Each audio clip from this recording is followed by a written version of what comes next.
जो एक डर है हर लड़के वाले के पास कि जो लड़की आएगी घर में वो कैसी हो।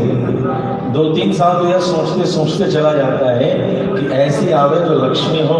हे भगवान, हे गोविंद, हे ठाकुर जी, ऐसी लड़की देना जो घर को घर समझे, खेल का मैदान न समझे, व्यापार का स्थान न समझे।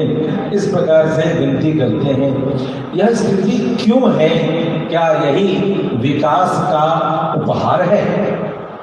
यह चिंतन है कि हम कह तो रहे हैं कि we are getting developed, we are getting more and more civilized. क्या यही सिविलाइजेशन है? सभ्यता के विकास की जो चर्चा हम सभी कर रहे हैं, क्या चींटी बघारते समय नहीं लगता कि पहले ऐसा था अब हम ऐसे हो गए। उसका परिणाम उस जगह पर पहुंचे जब घर के भीतर देखते हैं तो स्थितियां प्रतिकूल से प्रतिकूल होती चली जा रही।